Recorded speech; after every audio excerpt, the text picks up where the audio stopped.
Bonjour, bonjour. Bien le bonjour. On va attendre encore peut-être Ouais. une petite minute ou deux que tout le monde arrive.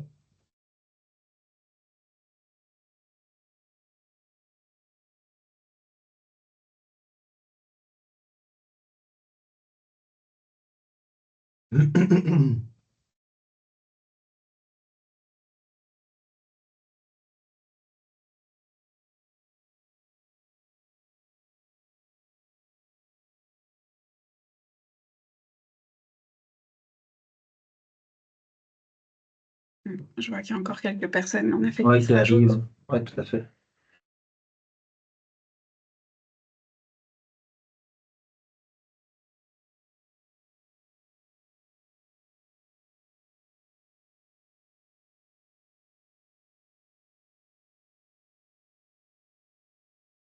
Ça continue à arriver. Mhm.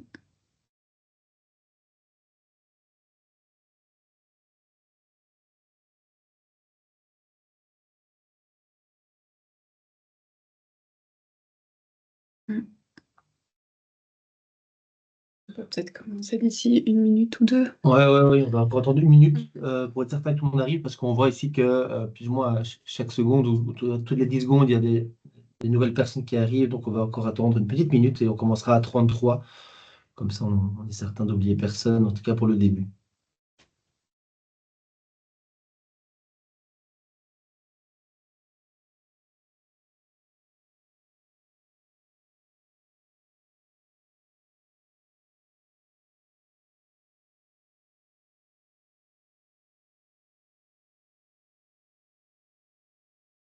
Pas bien. Ouais, hein. Mm.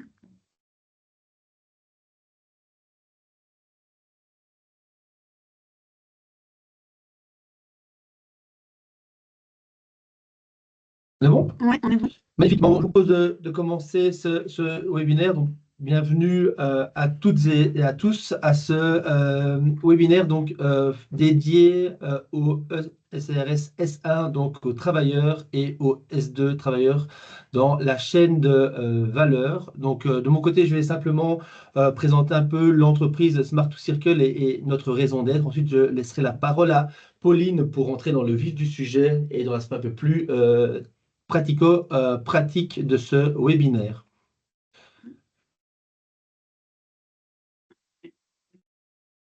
Ah, on a un problème technique apparemment. Je sais pas pourquoi ma slide ne passe pas, désolée. Pas de souci. Hop. Ce Mm. sont les aléas du direct. Je vais repartager. Hop, voilà. Est-ce que ça marche? Voilà. Magnifique. Donc, au programme de ce webinaire, donc Focus S1 et S2, on va néanmoins repartir de la base de la CSRD, donc comme à chaque fois quand nous faisons des webinaires, pour que nous puissions vous donner quand même la base de la démarche, donc les objectifs, les obligations, les avantages. Ensuite, un petit focus également sur la notion de double matérialité, qui est également plus qu'importante pour évaluer les impacts liés au personnel dans les opérations propres, mais également liés par rapport au personnel de la chaîne de valeur. Ensuite, il y aura pas mal de sujets où, en tout cas, on va aborder la CSRD, les VSME, qu'est-ce que cela signifie, les IRO, les PAC, politique, action et cibles, et d'autres spécificités liées au S1 et S2. Et ensuite, la structure et le fonctionnement des standards, notamment, et les VSME associés au S1 et S2. Donc, focus sur ces deux SRS. Mais à Ça nouveau, bug à ça bug. nouveau. Qu'est-ce qui se passe?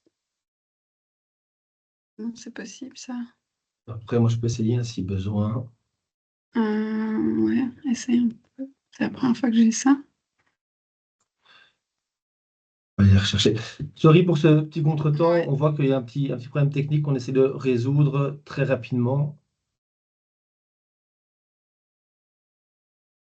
je vais réessayer une nouvelle fois. Ok. Ouais, alors je vais reprendre de mon côté alors. Hop, Mais c'est hop. possible que ça repasse. Voilà. Donc, En pratique, vous avez notamment en haut donc un Q&R. Si vous ne l'avez pas, il faut cliquer sur les trois petits points autres. Et là, vous avez notamment le Q&R qui apparaît.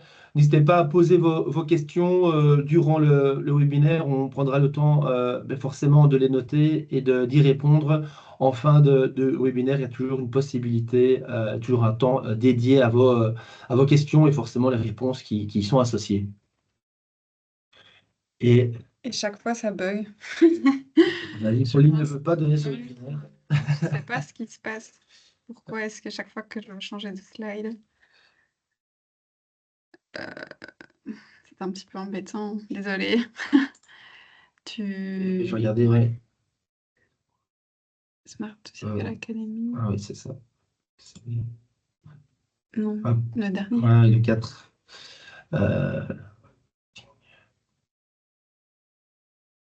Non, ça va. Non, C'est dans le 3. Ouais. Webinaire. Personne n'a une marge de valeur. Attends. Désolée, en marche. Ça va. J'espère que ça va fonctionner chez moi. Ouais. Si pas, on partage. Si, ça va être ennuyant si on ne partage pas l'écran à chaque fois.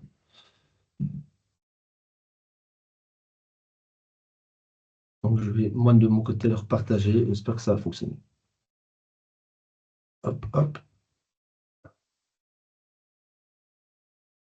Vraiment désolée pour ce souci technique. Je ne sais pas si quelqu'un a une explication de pourquoi les slides ne passent pas, mais voilà. Du coup, si tu partages. Alors, hop.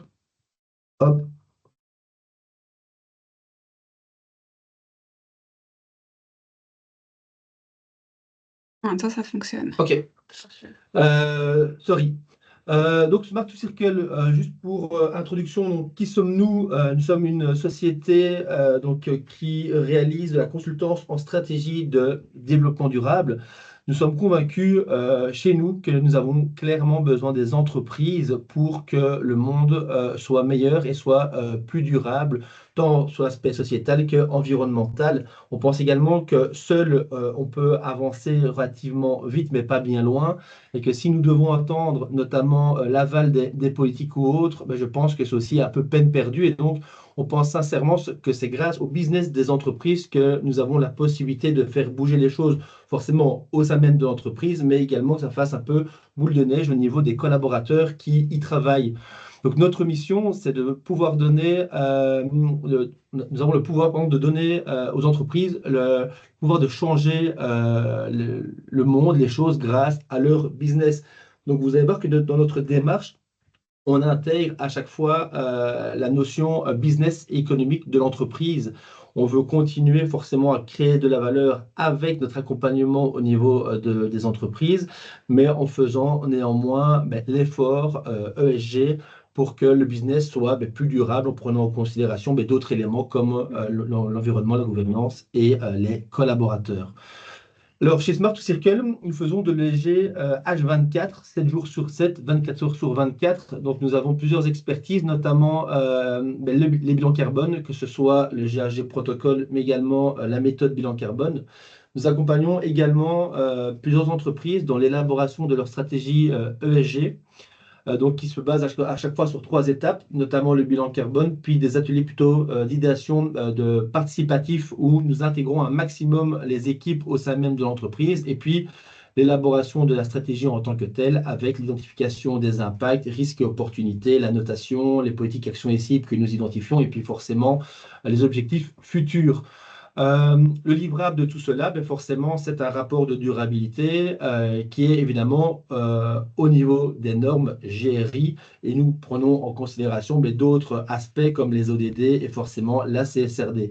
Nous accompagnons également les entreprises à l'élaboration plutôt de scores EcoVadis et de B Corp, donc de certification qui leur permettent notamment d'avoir un avantage aussi concurrentiel par rapport à des besoins de marché ou simplement des demandes fournisseurs ou clients.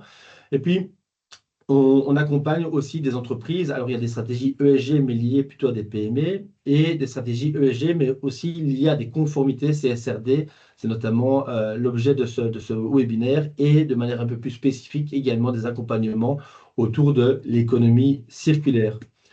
Alors, notre équipe, ben, elle a pas mal évolué en un an. C'est-à-dire qu'il y avait 4 ou 5 collaborateurs il y a un peu plus d'un an, et on voit que maintenant, on est plutôt une bonne dizaine de collaborateurs. Mais l'idée, c'est qu'on a envie, vu que nous voulons avoir un impact, et ceci, ça fait partie de nos valeurs, on veut évidemment continuer à avoir un impact grandissant, et donc d'accompagner de plus en plus d'entreprises dans cette transition et dans cette réflexion.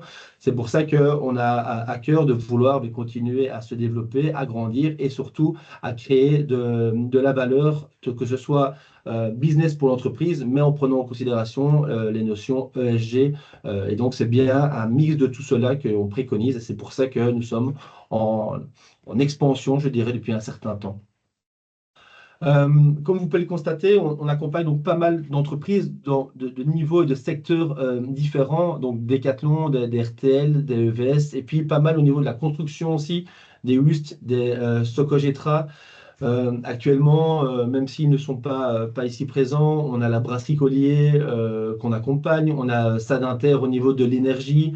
On a également le groupe Dufour, et donc d'autres acteurs qui sont ou non soumis CSRD, mais néanmoins, peu importe l'entreprise, on voit qu'ils ont réellement la volonté de changer les choses et d'être un acteur de la transition, et c'est ça qui nous donne beaucoup d'énergie.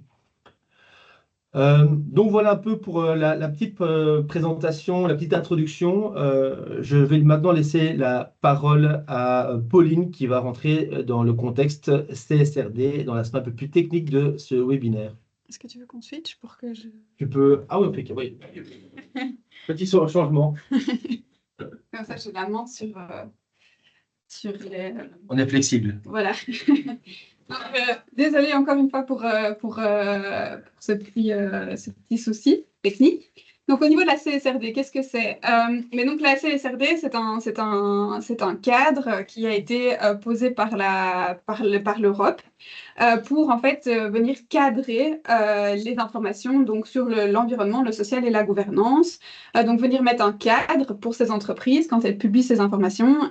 Et notamment, le but, c'est que ces entreprises puissent mieux en fait gérer ces risques liés à l'environnement, au social et à la gouvernance à travers les informations qu'elles publient.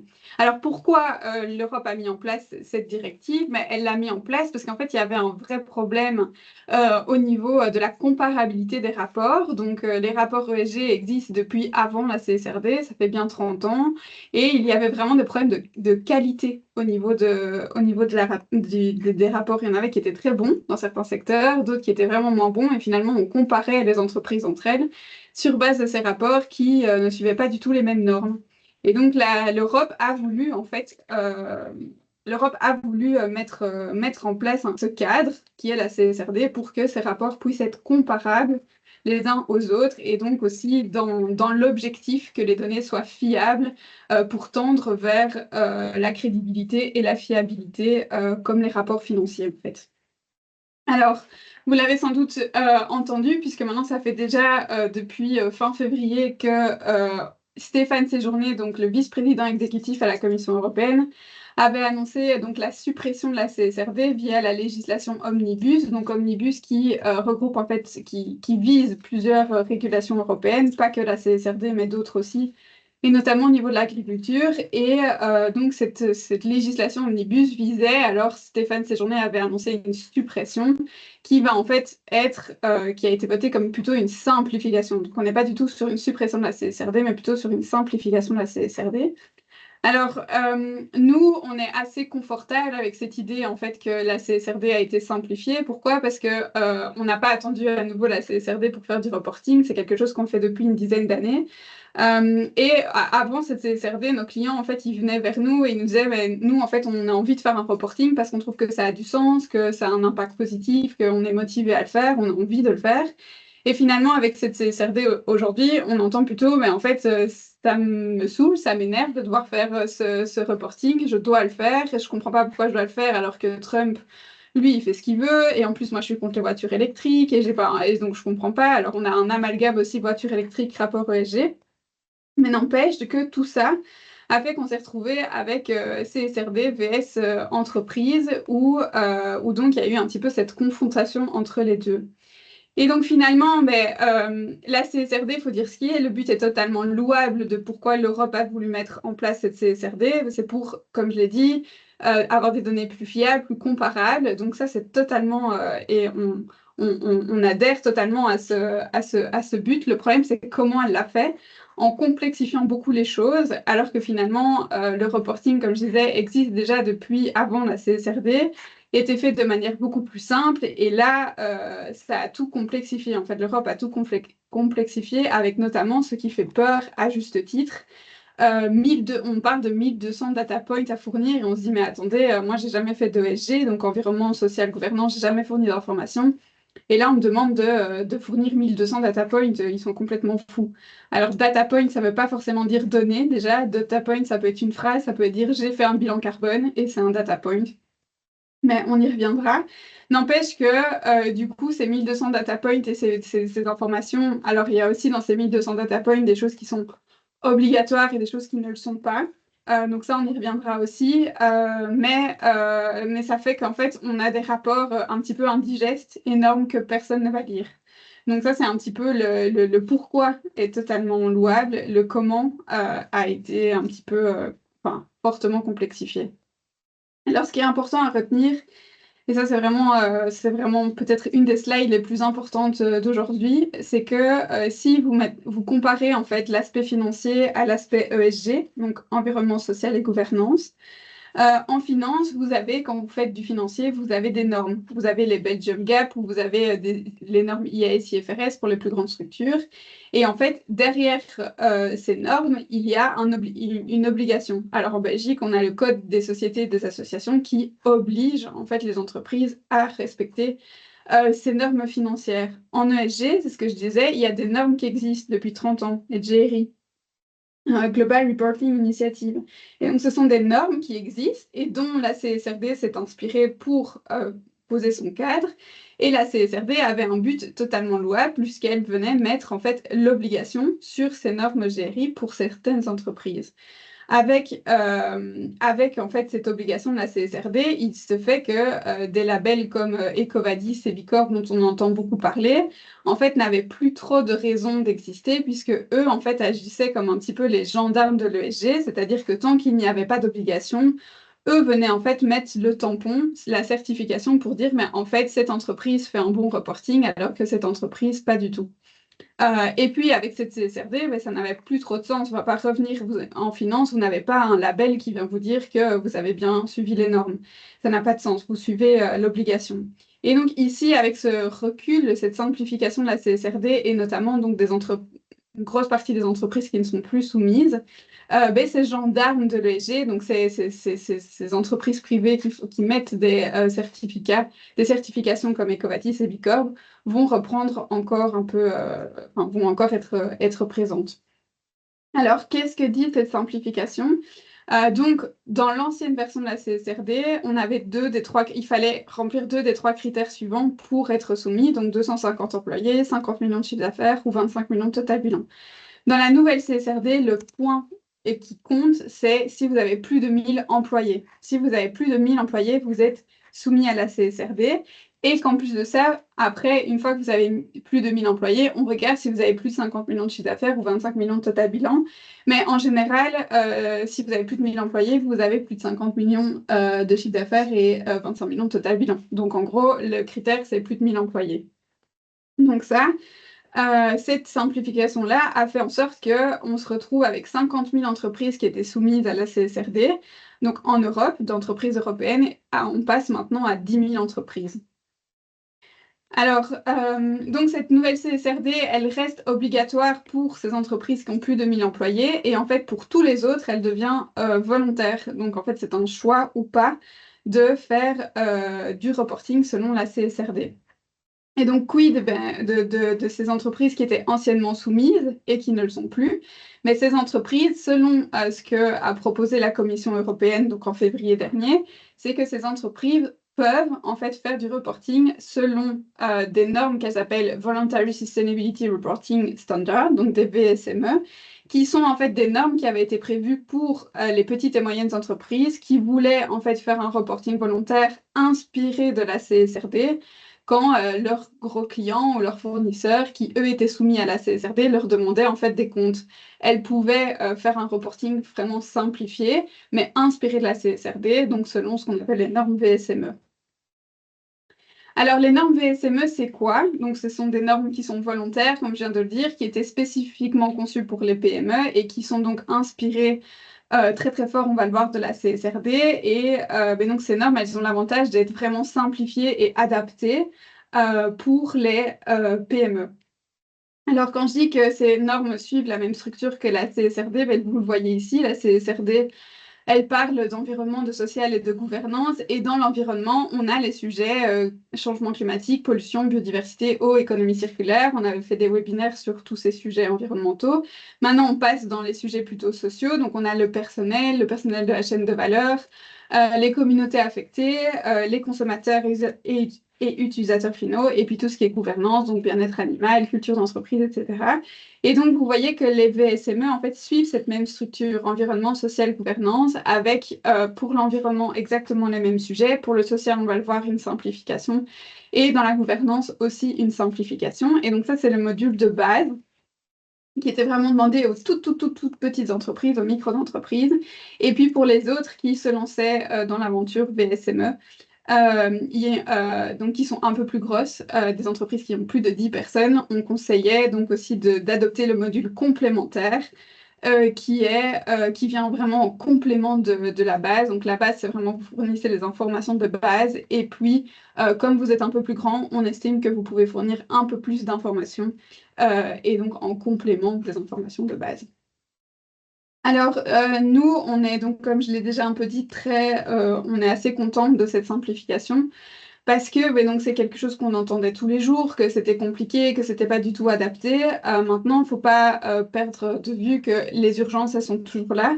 Il y a toujours des urgences sociales, environnementales et économiques, mais on croit que le comment peut en tout cas être changé, beaucoup plus pragmatique, et c'est ce en quoi on croit, pour arriver alors à un rapport peut-être pas de cette taille-là, mais en tout cas simplifié, qu'on a beaucoup plus envie de lire et qui ne va pas finir au fond d'un tiroir. Alors, malgré cette simplification de la CSRD, est-il toujours intéressant finalement de faire un reporting ESG? Et là, on vous dit oui, oui et oui. Pourquoi? Mais parce qu'en fait, finalement, les banques, si on reprend la comparaison avec le financier, si vous voulez un crédit, si vous voulez attirer de nouveaux investisseurs, qu'est-ce qui va les intéresser? Ils vont venir regarder votre bilan et votre compte de résultat.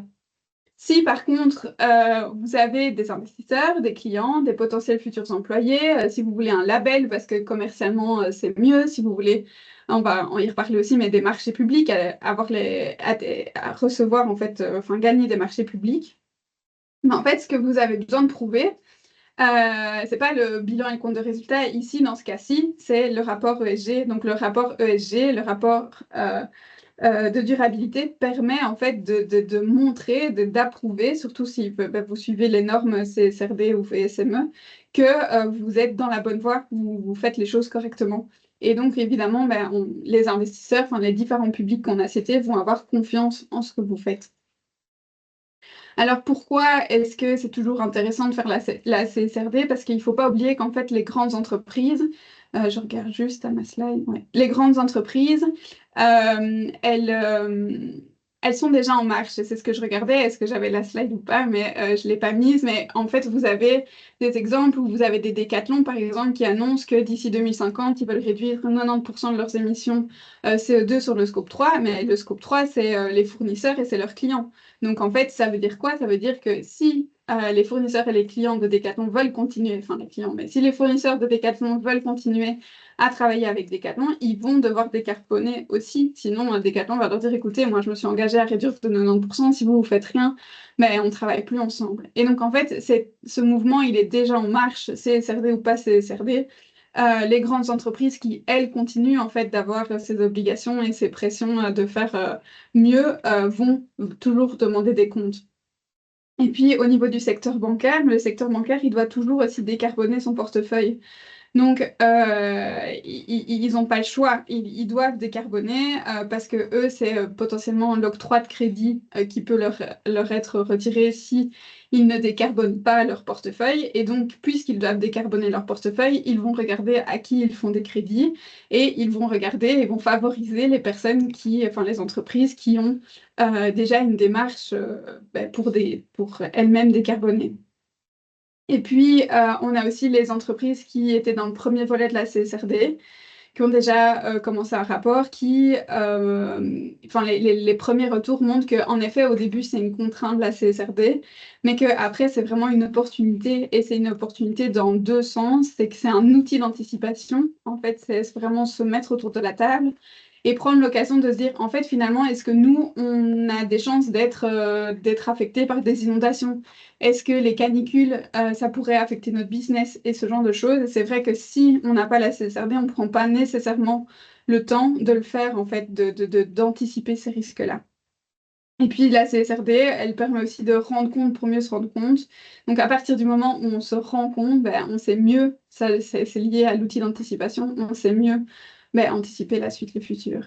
Et puis à côté de ça, finalement, si on prend du recul, si vous faites du reporting, c'est d'abord pour vous. En fait, c'est d'abord parce que ça doit avoir du sens pour vous et que c'est vraiment un avantage pour vous avant même d'être un avantage pour les banques ou pour les clients ou pour les marchés publics, etc. Ce que j'ai pas dit, c'est que donc la Commission européenne s'est prononcée donc à la fin février sur cette simplification de la CSRD, que le Parlement doit encore revenir sur cette proposition de la Commission. Et donc, il y a encore possiblement des ajustements qui vont être faits, notamment on attend un peu plus d'informations sur comment est-ce que ces data points, ces 1200 data points, ils ont annoncé qu'ils allaient les simplifier, mais comment est-ce que ça va être 800, 600, 400, 200 et est-ce qu'il y a tous les sujets vont rester, mais tout ça on ne sait pas. Est-ce que le critère de plus de 1000 entreprises va rester aussi? On pense, mais ça doit encore être voté. Donc il y a encore des changements qui sont possibles. Alors pour venir dans le cœur du sujet de notre webinaire aujourd'hui, donc sur le ESRS S1 personnel, euh, d'abord il faut bien vous dire que avant de savoir si vous êtes concerné par ce ESRS S1 personnel, vous avez réalisé une analyse de double matérialité. Donc ça, je vais passer rapidement. On l'avait expliqué dans notre premier webinaire, mais donc l'analyse de matérialité, de double matérialité, elle permet vraiment d'identifier les vrais sujets. Par vrai sujet, je veux dire quoi? Si vous avez par exemple Ikea qui dit qu'il va retirer des gobelets en plastique de ses salles de réunion, c'est très bien. Mais si Ikea parle de ces gobelets en plastique dans ses salles de réunion sans parler de la déforestation, c'est pas juste, ok? Et l'analyse de double matérialité, elle permet vraiment de dire le vrai sujet pour Ikea, c'est le sujet de la déforestation avec tous les meubles qu'ils vendent, etc. Il y a vraiment un enjeu sur cette déforestation. Ils peuvent parler des gobelets en plastique qu'ils ont retirés de leur salle de réunion, c'est très bien, à condition qu'ils parlent de la déforestation. Et donc cette analyse de double matérialité, donc double matérialité parce que elle s'intéresse d'une part à la matérialité financière, d'autre part à la matérialité d'impact. Matérialité d'impact, c'est de se dire est-ce que mon business mes activités ont une influence sur les inondations, sur les canicules, est-ce que j'émets des émissions de CO2, combien, etc. Donc ça, c'est la matérialité d'impact. Matérialité financière, c'est à quel point ces inondations et ces canicules, etc., peuvent elles-mêmes impacter mon business et mes activités. Donc ça, c'est pour l'analyse de double matérialité. Et donc cette matérialité d'impact et cette matérialité financière se mesurent avec différentes choses. Matérialité d'impact, via des impacts, on identifie vos impacts. Est-ce que ces impacts sont positifs? Est-ce qu'ils sont négatifs? Est-ce qu'ils sont réels ou potentiels? Est-ce que c'est déjà des choses qui se passent à l'heure actuelle ou est-ce que c'est potentiel? Et puis au niveau financier, c'est de se dire finalement, c'est quoi mes risques, c'est quoi mes opportunités. Donc au niveau des risques, ça peut être le coût d'une éventuelle taxe carbone en plus, une législation qui vient compliquer vos activités. En termes d'opportunités, ça peut aussi être vous avez accès à des financements parce que vous avez trouvé une nouvelle technologie qui permet d'améliorer la santé publique, par exemple. Et donc, ces impacts, risques et opportunités permettent chacun en fait de construire cette matrice de double matérialité où vous avez en abscisse la matérialité d'impact, en ordonnée la matérialité financière et chacune des boules sur le graphique, c'est un enjeu. En fait, donc ça peut être le changement climatique et puis ça peut être la pollution et puis ça peut être ici, dans ce cas-ci du webinaire, le personnel. Ça peut être le personnel de la chaîne de valeur. Enfin, toutes ces boules sont en fait des enjeux et l'idée, c'est de savoir comment les placer. Et donc, ça, c'est ce qu'on appelle la notation des impacts. Mais finalement, là où ces boules vont être placées, ben, si elles sont dans la zone verte, donc dans la zone qui est définie comme hautement important d'un point de vue matérialité financière, hautement important d'un point de vue matérialité d'impact et ou hautement important selon les deux matérialités. Donc ici, quand vous êtes dans les deux, ici matérialité d'impact et ici matérialité financière, vous êtes obligé de faire du reporting sur ces enjeux qui sont dans la zone verte. Dans la zone blanche, vous n'êtes pas obligé. Mais par exemple, pour ici, vous voyez que donc la taille des boules donne en fait l'importance pour les parties prenantes. Donc ici, c'est un enjeu qui n'est pas revenu comme matériel pour l'entreprise. Par contre, pour les parties prenantes de l'entreprise, cet enjeu est matériel et donc l'entreprise pourrait décider de faire du reporting volontaire sur cet enjeu. Alors, cette analyse de matérialité cuite, donc elle est bien restée. On en parle toujours, même avec la simplification de la CSRD. Donc, elle reste obligatoire pour les entreprises avec plus de 1000 employés. Pour les entreprises avec moins de 1000 employés, ben, elle est devenue facultative. Donc, au choix, vous pouvez faire simple ou double matérialité, en sachant que la simple matérialité, vous ne parlez pas.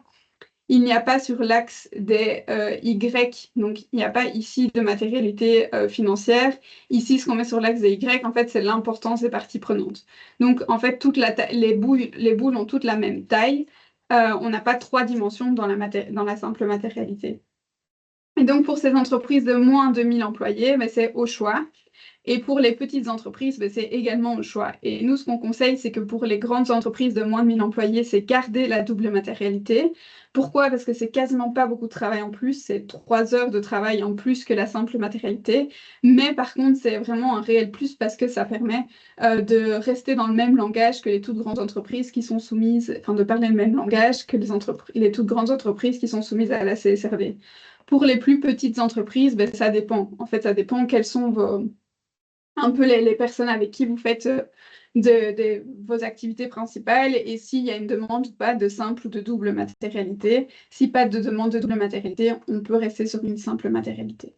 Alors, selon la CSRD, donc, cette analyse de double matérialité, elle permet donc d'identifier les enjeux pour lesquels vous devez faire du reporting. Et donc, imaginons qu'à la suite de cette analyse de double matérialité, l'enjeu du personnel devient est un enjeu. Dans ce cas-là, ça veut dire que vous devez faire du reporting. Alors, d'un point de vue pratique, c'est très compliqué que le personnel ne soit pas matériel. Ça voudrait dire que vous reconnaissez que vos employés vous servent à rien, quoi. Donc, c'est un peu compliqué. Mais bon, donc ici, cet enjeu est matériel. À partir du moment où il est matériel, ça veut donc dire que vous devez un petit peu regarder, mais finalement, quels sont les... Enfin, vous devez avoir une vue sur l'ensemble de votre chaîne de valeur. Et ensemble de la chaîne de valeur, pourquoi est-ce qu'on dit ça? Parce que, j'y reviendrai, mais les employés, enfin le personnel, ça reprend aussi vos intérims, par exemple. Et donc, quand on dit ensemble de la chaîne de valeur, ça peut même concerner des personnes qui n'ont pas de contrat avec vous, mais qui travaillent quotidiennement pour vous. Et donc, évidemment, il y a certains sujets au niveau du S1, donc du personnel, qui pourraient ne pas avoir de sens puisqu'on opère dans des pays européens, notamment en Belgique, où on ne fait pas travailler des enfants, par exemple. Mais donc ici aussi, chaîne de valeur, ça veut dire que vous devez potentiellement regarder les filiales chez vous où il pourrait y avoir des problèmes en termes des problèmes sociaux, travail des enfants, travail forcé, ce genre de choses. C'est ça aussi qu'on entend par chaîne de valeur. Alors, un data point, donc ces fameux 1200 data points de la CSRD, qu'est-ce que c'est? Donc, comme je l'ai dit, c'est pas forcément un nombre, ça peut être une phrase. Ces data points, ils peuvent être conditionnels ou alternatifs ou rien du tout, ok? Donc normaux, on va dire, c'est la plupart d'entre eux. Et puis, ils peuvent être conditionnels. Donc, si, par exemple, vous êtes actif dans le secteur du charbon ou du pétrole, vous avez potentiellement des data points à fournir en plus. Et alternatifs, ça veut dire qu'en fait, dans la CSRD, donc c'est ça aussi, dans ces 1200 data points, il y en a peut-être 6 qui parlent de la méthode avec laquelle vous avez calculé votre bilan carbone, mais finalement, sur ces 6, vous n'êtes concerné que par un seul parce que vous avez choisi une seule méthode pour faire votre bilan carbone et c'est totalement correct, c'est juste qu'ils proposent les 6. Alors donc, cette CSRD, mais donc, comme j'ai dit, il y a les sujets environnementaux, sociaux, gouvernance, dans l'environnement, on a changement climatique, pollution, eau et ressources marines, biodiversité, écosystème. Et en 5, on a extraction de ressources et économie circulaire. Et puis dans le social, on a les travailleurs dans la chaîne de valeur, les communautés affectées, les clients et consommateurs finaux. Et puis on a tous les sujets de gouvernance. Et nous, dans le social, ce qui nous occupe aujourd'hui, c'est les travailleurs et les travailleurs dans la chaîne de valeur. Alors, ces travailleurs dans la chaîne de valeur, comment est-ce que ça fonctionne? On peut même déjà directement passer à la slide suivante. En fait, il faut vous dire que et c'est ce qu'on va voir ici. Vous avez donc ces sujets, en fait, qu'on appelle des sujets thématiques qui vont être identifiés via l'analyse de double matérialité. Donc peut-être que l'eau et les ressources marines, ça ne va pas être matériel, le personnel, ça va être matériel, le changement climatique, ça va être matériel. Et en plus de ces enjeux matériels sur lesquels, du coup, vous êtes obligé de faire un reporting parce que l'analyse de double matérialité a révélé que c'était un vrai sujet, vous avez des informations générales ici, ESRS2, à fournir. Ces informations générales, elles sont obligatoires, vous devez les fournir, peu importe le résultat de l'analyse de double matérialité. Donc même si l'analyse de double matérialité a révélé qu'aucun des enjeux ici en vert, en bleu ou en rose n'est matériel, vous avez quand même des informations à fournir. Et donc ici, c'est ce qui est expliqué, c'est que même si on est dans le cas ici où le personnel est un enjeu pour l'entreprise, vous avez, selon le SRS2, l'obligation de fournir de toute façon 133 data points. Alors 133 data points, ça peut de nouveau faire peur, mais c'est est-ce que vous avez fait votre rapport sur des états consolidés? Est-ce que vous pouvez nous décrire un petit peu votre business model et ce genre de choses? Donc en fait, c'est pas énorme, quoi. Il faut aussi trier dans ces 133 data points. C'est pas forcément compliqué. Et puis donc dans cette data thématique, donc dans ces ESRS matériels, ici le personnel, vous en avez, à partir du moment où vous en avez identifié l'enjeu comme matériel, vous devez obligatoirement fournir certains data points. Et donc ici, ces data points, ils sont liés notamment aux politiques, aux actions et aux cibles que vous mettez en place pour suivre en fait cet enjeu. Et en plus de ça, vous pourriez être concerné par ce qu'on appelle des sous-enjeux je vais y revenir après. Mais sous-enjeux, ça peut être le travail des enfants, le travail forcé, mais en fait, ce sous-enjeu du travail des enfants, il n'est pas en Belgique, mais j'ai une filiale où il pourrait y avoir un problème. Dans ce cas-là, je dois donner des informations supplémentaires sur ce travail des enfants pour cette filiale. Et puis alors, il y a aussi des datas volontaires. Donc, qui sont finalement, une fois que vous avez identifié donc, ce travail des enfants comme sous-enjeu matériel, parce que vous avez une filiale qui peut être concernée, vous avez des datas qui sont obligatoires à fournir à partir du moment où le sous-enjeu, donc ici, travail des enfants, est identifié comme matériel, mais vous avez aussi des informations que vous pouvez donner sur ce travail des enfants qui sont volontaires. Et donc ici, pour passer très vite, mais vous avez donc ce ESRS2, dans tous les cas, vous devez fournir 133 data points. Donc ici, on vous donnait des exemples, par exemple le ratio de femmes et d'hommes dans les conseils d'administration, c'est aussi un data point. Et puis, vous avez ces ESRS thématiques qui, via l'analyse de double matérialité, en fait, montre ou pas quel enjeu est matériel. Et une fois que l'enjeu est matériel, il y a donc des data points qui sont obligatoires. Et puis, vous devez identifier dans les sous-enjeux, est-ce que le travail des enfants, est-ce que les personnes handicapées, c'est un sujet ou pas pour moi, dans mon cas. Et dans ce cas-là, je dois fournir des informations supplémentaires et je peux en donner des volontaires si je le souhaite. Donc ici, au niveau de l'ESRS S1, donc au niveau du personnel, vous avez 13 data points qui sont obligatoires. En plus des politiques, actions et cibles qui sont d'office toujours obligatoires quand l'enjeu thématique, donc ici personnel, est identifié comme matériel. Alors je vous avais dit, donc on allait avoir un peu plus un focus sur quels sont en fait ces sous-enjeux. Ces sous-enjeux pour le personnel de l'entreprise, mais en fait ça peut être le temps de travail, ça peut être les salaires décents, ça peut être l'équilibre entre la vie professionnelle et la vie privée, la santé et la sécurité de vos collaborateurs. Je disais le travail des enfants, le travail forcé. Est-ce que vous avez l'inclusion des personnes handicapées, la formation et le développement des compétences? Tout ça, c'est des sous-enjeux. Et donc, on les passe en revue et on se dit, est-ce que finalement le dialogue social, chez moi, c'est un sujet? Oui, non. Si le dialogue social n'est pas un sujet, je ne vais pas fournir des informations supplémentaires. Par contre, si ça l'est, il faut que je creuse un peu plus. Est-ce que la santé et la sécurité, c'est un sujet? Ben oui, en fait, moi, je suis dans un secteur où c'est dans la construction et mes ouvriers, il y a un risque, il faut que je fasse du reporting là-dessus. Et donc, c'est ça, en fait, qu'on entend par sous-sujet matériel. Alors, donc ces sous-sujets, ils sont classés un peu en 3 blocs. Il y a ce qu'on appelle les conditions de travail, l'égalité de traitement et des chances et les droits humains fondamentaux. Dans les conditions de travail, on a tous la santé, la sécurité, le temps de travail, la protection sociale, la lutte contre le harcèlement, l'égalité des traitements de chance, mais vous avez toute l'inclusion des personnes handicapées, la formation, est-ce que tout le monde bénéficie des mêmes heures de formation chez vous? Est-ce qu'au niveau de la diversité, il y a une grosse différence entre les femmes et les hommes? Et puis au niveau des droits humains fondamentaux, est-ce qu'il y a un risque de travail des enfants, de travail forcé dans une de vos filiales, puisque souvent, comme le siège est en Belgique, à ma connaissance, on ne fait pas travailler les enfants. Donc ça peut ne pas être un sujet, sauf si vous avez une filiale qui peut être concernée. Et donc, quand on dit personnel de l'entreprise, il faut bien se dire qu'on parle des salariés, donc les personnes qui ont un contrat avec vous, mais on parle aussi potentiellement des personnes qui n'ont pas de contrat avec vous tel quel, mais qui travaillent en fait quotidiennement avec vous. Et donc, typiquement, en fait, c'est les intérims.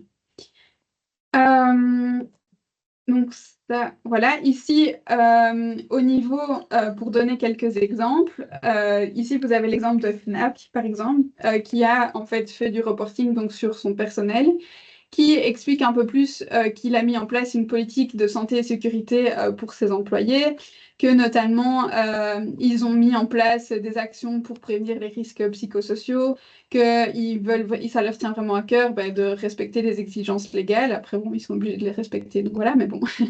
Donc en fait, ils écrivent une politique pour montrer un peu la direction dans laquelle ils vont. Et puis pour appuyer cette politique, ils donnent des actions, et donc notamment ils disent qu'ils ont une analyse d'accident qui est assez poussée et qui est faite en interne via ce qu'ils appellent l'académie de formation de Fnac.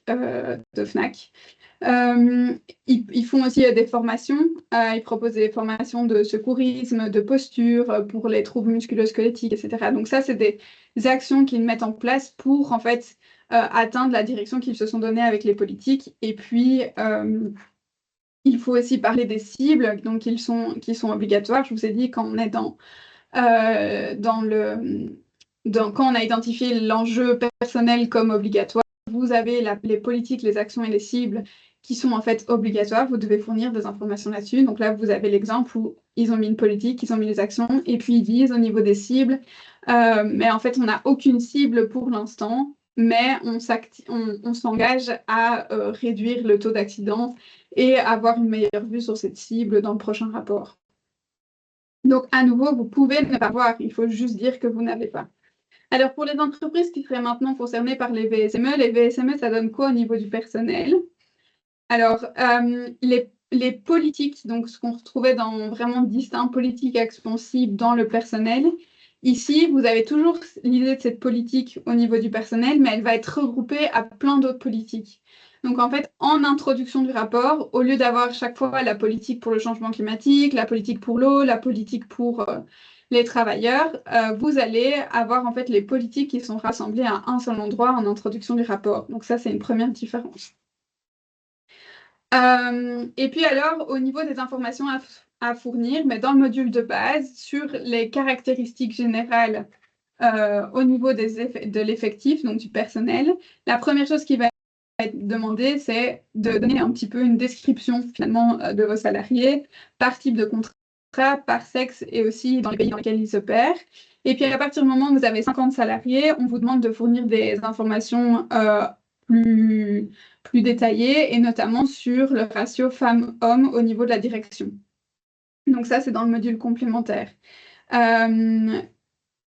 Et puis, en plus de ça, donc dans les caractéristiques générales, en plus donc, de demander donc on vous demande toujours cette divulgation donc par type de contrat, par sexe, par zone géographique. Et puis on a vu dans le module complémentaire, on peut vous demander un ratio homme-femme et on peut aussi dans le module complémentaire, à partir du moment où vous avez plus de 50 employés, vous demander si l'entreprise dispose d'un code de conduite, si l'entreprise peut être concernée par le travail des enfants, le travail forcé, la discrimination, ce genre de choses. Donc vous devez mettre oui, non.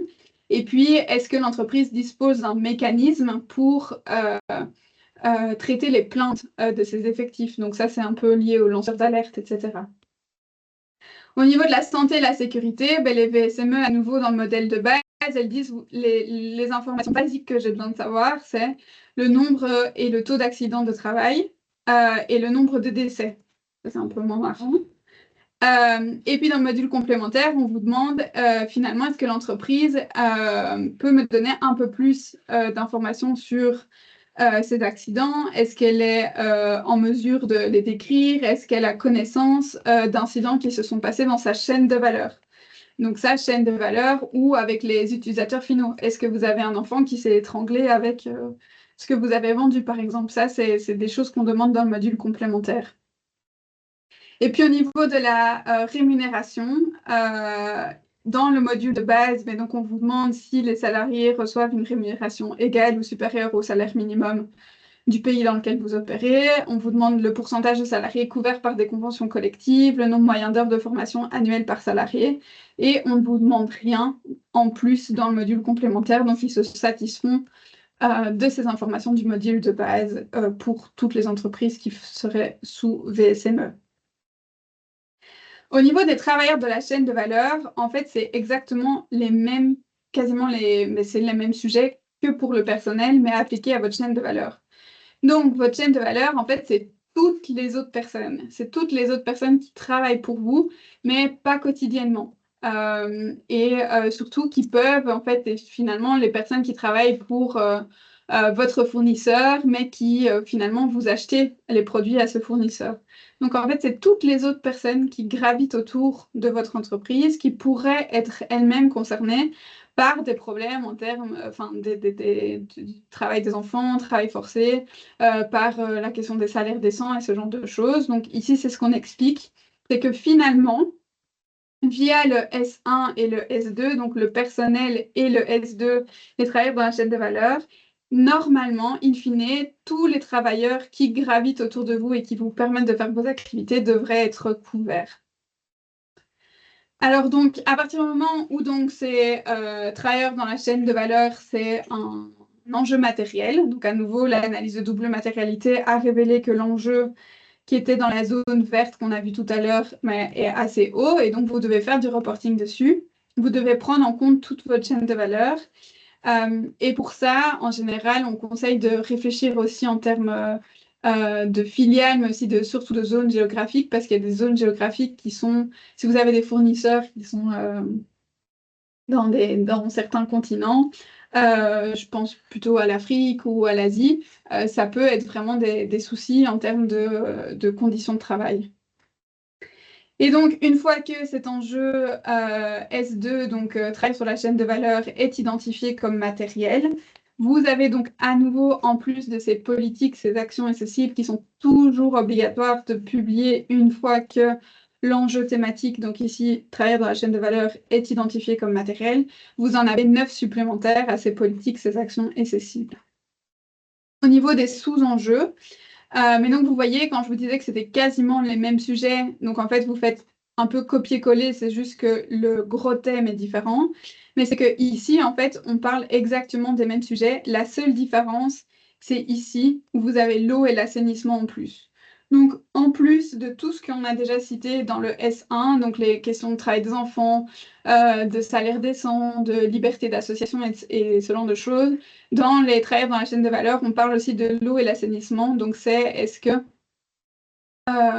les travailleurs de la chaîne de valeur ont par exemple accès à de l'eau potable correcte? Est-ce que, en termes d'hygiène, etc., il y a des infrastructures adéquates pour les travailleurs?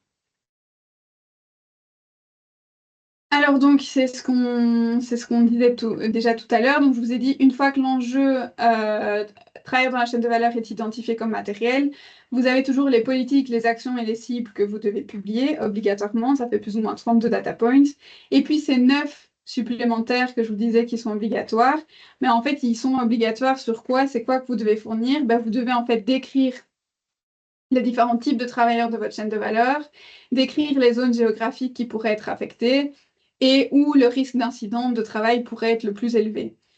Donc en fait, c'est ça, c'est 9 supplémentaires. Et c'est vrai que j'ai passé la slide tout à l'heure pour les travailleurs, vos propres travailleurs, mais c'était exactement la même chose. Vous voyez, vous avez les 32 politiques, actions et cibles que vous devez fournir, qui sont toujours obligatoires quand l'enjeu est matériel, puis vous en avez 13 en plus qui sont obligatoires, qui sont liés donc à la stratégie, à votre business model. Et c'est aussi en fait d'écrire ces zones géographiques, d'écrire en fait la proportion de votre personnel, donc en termes de salariés et non salariés, c'est cette question de est-ce que des personnes ont un contrat avec vous ou pas.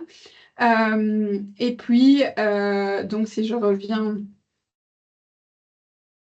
à mes travailleurs dans la chaîne de valeur, j'ai en plus de ça, après, des potentiels data points en plus qui seraient concernés si un des sous-enjeux qu'on a vu juste avant est en fait matériel. Si je me rends compte que le travail des enfants est matériel, est un sous-enjeu matériel dans ma chaîne de valeur, et ben, il y a sans doute ici, sur les 38 data points qui sont proposés, un data point au minimum sur le travail euh, des enfants.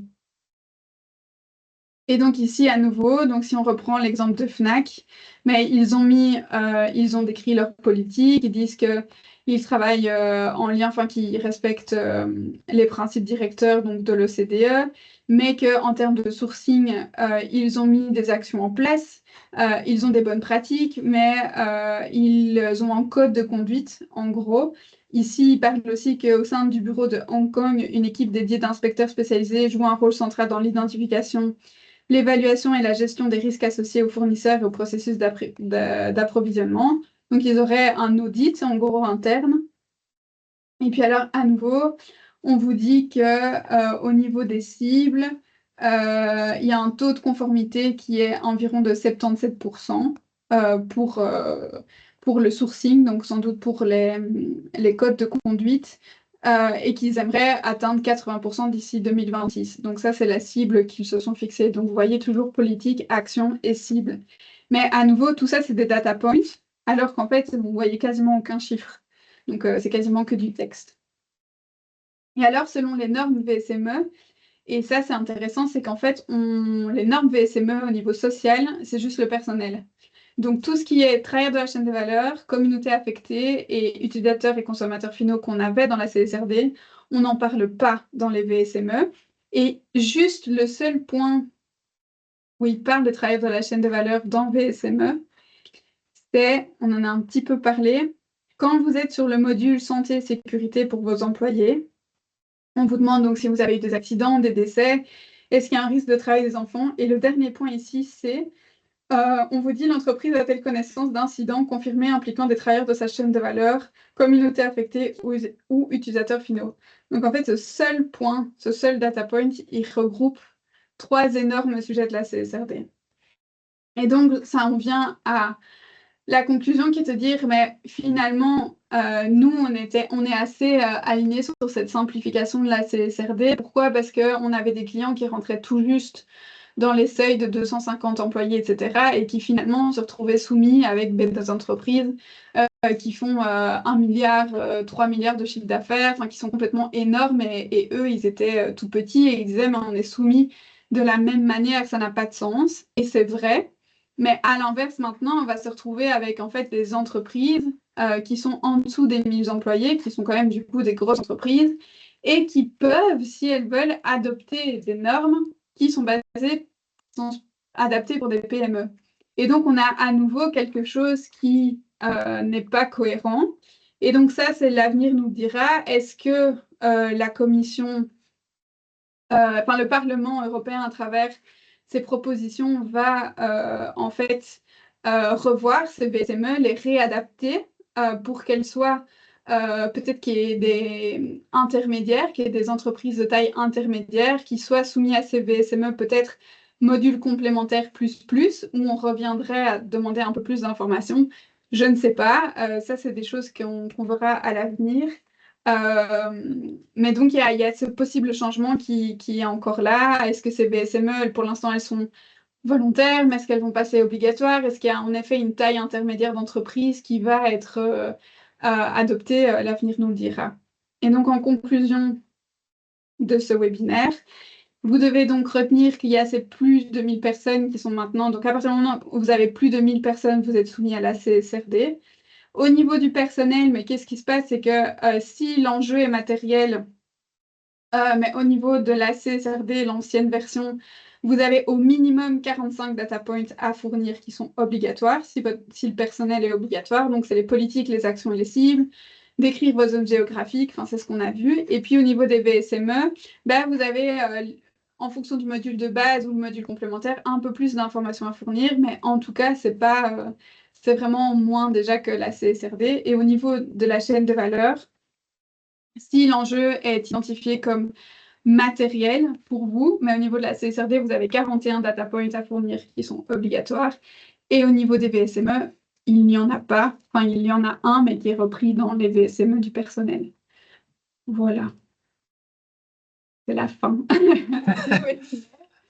Bravo, Paulina. Donc, j'espère que ça a été, que je ne vous ai pas perdu. Est-ce qu'on peut retrouver ce webinaire quelque part en relecture? Oui. Donc, si vous êtes intéressé par les slides, vous pouvez m'envoyer un mail et moi, je vous renverrai ces slides. Et sinon, les webinaires seront de toute façon publiés sur notre site avec tous les autres si vous êtes intéressé par tous les autres. On est réalisé. Je pense que le prochain, c'est mi-mai, je crois. Mi-mai pour le S3 et S4. Oui, donc il reste communauté affectée. Donc, communauté affectée, c'est tous les voisins, possiblement de l'entreprise, les consommateurs et utilisateurs finaux, et puis la gouvernance. Ici, il y a une question, sous-traitant également pour le travail des enfants. Oui, oui, c'est ça. Alors, ce sera peut-être plutôt dans les travailleurs de la chaîne de valeur. Oui, tout à fait. Peut-être pas dans le personnel, mais en tout cas, de toute façon, à partir du moment où vous identifiez les travailleurs de la chaîne de valeur comme matériel, vous avez toutes ces mêmes questions qui se reposent, qui étaient pour le personnel. Salaire décent, négociation, travail forcé, les enfants notamment. La vie professionnelle et vie privée. Enfin, tous ces genres de questions sont aussi les mêmes pour les travailleurs de la chaîne de valeur. Et nous, ce qu'on voit aussi chez nos clients, c'est que clairement, il y en a les entreprises de services, etc. Il n'y a pas toujours cette question de travailleurs de la chaîne de valeur. Par contre, la construction, c'est quasiment toujours un enjeu matériel. Le textile. Ouais, ça il y a des secteurs où l'enjeu travailleur dans la chaîne de valeur, c'est compliqué de passer outre aussi, parce qu'on sait qu'il y a certains sujets. Alors, c'est pas pour ça qu'on adhère à ces sujets. C'est souvent ce qu'on dit, c'est que en fait, souvent on n'a pas de pouvoir. Enfin, c'est compliqué de dire quelles sont les actions que je mets en place derrière, à part faire un code de conduite et demander sensibiliser. On n'a pas trop de pouvoir là-dessus, mais publier un rapport, être dans le textile et publier un rapport et ne pas parler de ses travailleurs dans la chaîne de valeur, c'est quand même un peu, on peut être accusé de greenwashing, quoi. Parce qu'on se dit, ouais, mais attendez, mais à nouveau, vos vrais sujets, vos vrais problèmes, vous en parlez pas. Alors que là, c'est-à-dire, ben, en fait, déjà, avec l'analyse de double matérialité, on ne s'est pas passé outre de ne pas en parler. Et puis après, dans ce qu'on en parle, ben, on parle de ce qu'on sait. Et c'est pas grave si, à nouveau, on n'a pas mis l'action, si on n'a pas de cible, si notre politique, elle est courte, ben, c'est pas grave. Mais au moins, on parle et on explique, voilà, on explique pourquoi c'est compliqué, en fait. Mhm. Et le fait d'en parler, ça devient un vrai sujet, même si, comme tu dis, on n'a pas beaucoup de levée d'action, mais le fait que ce soit mis sur papier, ça permet ne fût-ce que d'être sensibilisé déjà en interne et de voir comment on peut avancer dans le bon sens, que ce soit à moyen ou long terme. Mhm. Tout à fait. Voilà, je ne vois pas d'autres questions. Euh, J'espère que ça vous a plu et que ça vous a aidé. Désolée pour les petits soucis techniques, mais on est quand même on time, donc ça va. Tout à fait. Les aléas du direct, comme tu Voilà, disais. c'est ça. En tout cas, merci pour votre Voilà. présence. N'hésitez pas, comme on le disait, donc si vous voulez resuivre les webinaires, ils sont donc disponibles en ligne sur smart2circle.com et également si vous avez besoin des slides, n'hésitez pas à envoyer un email à Pauline. C'est grand plaisir qu'on pourra partager tout cela avec vous. On espère également vous voir au prochain donc, webinaire pour le S3 et S4. Et d'ici là, portez-vous bien et on vous souhaite une excellente journée. Et à tout. Merci beaucoup.